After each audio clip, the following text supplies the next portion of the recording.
नहीं कि अभी कुछ वर्ष पहले की घटना है, इसी गोरखपुर की घटना है महाराज, इसी गोरखनाथ मंदिर की घटना है। एक लड़का था इंच टेप लेकर के एक लड़की को नीचे से ऊपर तक नाप रहा था, और हम गुजर रहे थे उधर से, मंदिर से निकल दर्शन करके। हमने पूछा, रे भैया ये क्या कर रहे हो? कहा महाराज नाप रहे हैं इसको लंबाई। हम कहें ये क्यों? अगर 1 इंच मुझसे छोटी होगी तो विवाह नहीं करेंगे, और 1 इंच मुझसे लंबी होगी तो विवाह नहीं करेंगे। हम कहें तुम्हारा विवाह क्या होगा, तुम ऐसे ही पड़े रह जाओगे। एक बार और मिला, हमने पूछा विवाह हो गया, आज कुछ वर्ष बीत गए विवाह नहीं हुआ उसका। हम ढूंढते रह जाओ, और धीरे धीरे मिलेगा भी नहीं, दांत झड़ जाएंगे, बूढ़े हो जाओगे और ऐसे ही रह जाओगे। और एक दिन विवाह हो जाएगा तुम्हारा, किससे? जगत पिता परमेश्वर के, जो संसार के पति हैं, उनसे विवाह हो जाएगा तुम्हारा। तो महाराज ये तो कलयुग वासी है, इंच टेप से नाप रहे हैं लंबाई, और नया प्रचलन चल गया है। विवाह का नियम है महाराज कि कन्या वर को तब देखती है जब विवाह में पानी ग्रहण वाला समय आता है, और पंडित जी महाराज कहते हैं, हे वर अब तुम अपने नेत्रों को उठाओ, हे वधू हे कन्या तुम अपने नेत्रों को उठाओ, और नेत्र दर्शन करवाते हैं। वहीं कन्या पहली बार पति के आंखों में आंखें मिलाती है, दोबारा उसे मना किया जाता है कभी अपने पति से आंख मत मिलाना, क्योंकि नारी धर्म पति देवन दूजा। रानी नारियों का परम कर्तव्य है पति की सेवा करना, विवाह का यह नियम था। आजकल एक विवाह चला है गांधर्व विवाह, जयमाल सिस्टम चला है ना, नई नवेली दुल्हने आती है ना, विवाह होता है तो एक सिस्टम चल गया है, बारात जाती है, पहुंचती है बारात, पहुंचने के बाद पहले का सिस्टम था जब तक दुल्हा न आए तब तक बारातियों को पानी पीने को नहीं मिलता था।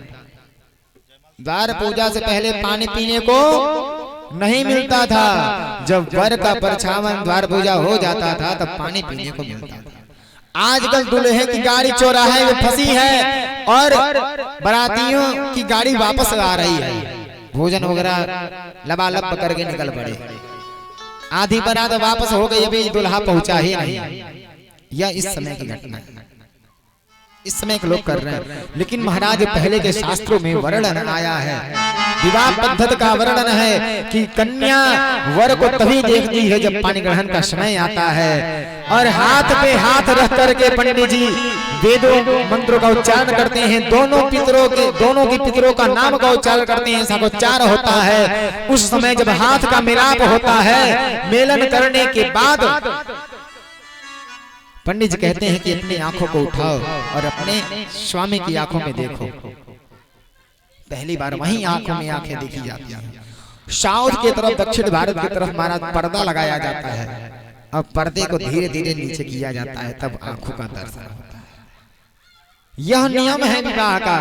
आजकल तो एक दूसरे को पहले ही दिखौकी वाला कार्यक्रम हो रहा, देख लिया जा रहा है, हाँ हो रहा है ना, और नंबर का आदान प्रदान, दोनों की बातचीत शुरू हो जा रही है। यह कलयुग का प्रभाव है,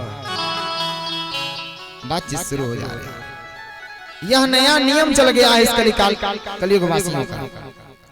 पहले 16 स्तंभ 8 स्तंभों का दिव्य मंडप हुआ करते थे विवाह के, अब तो महाराज रेडीमेड फूलों के द्वारा मंडप सज रहा है। बांस का कोई चयन ही नहीं है, बांस मिल नहीं रहा किसी को।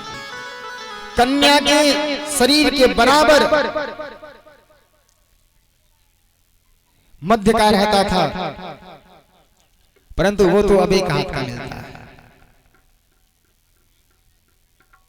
सारा सिस्टम जो है डिस्टर्ब हो गया, लोगों का नियम भूल गए, शास्त्र पद्धति को साइड करके पूरा विवाह बढ़िया से होता नहीं है। अर्धरात्रि बीत जाती है, महाराज 2:30-3 बज जाते हैं तो विवाह शुरू होता है। कन्या पक्ष वर पक्ष वाले कहते हैं महाराज जल्दी से विवाह करवाओ, जल्दी से दंड कमंडल जल्दी समाप्त करो।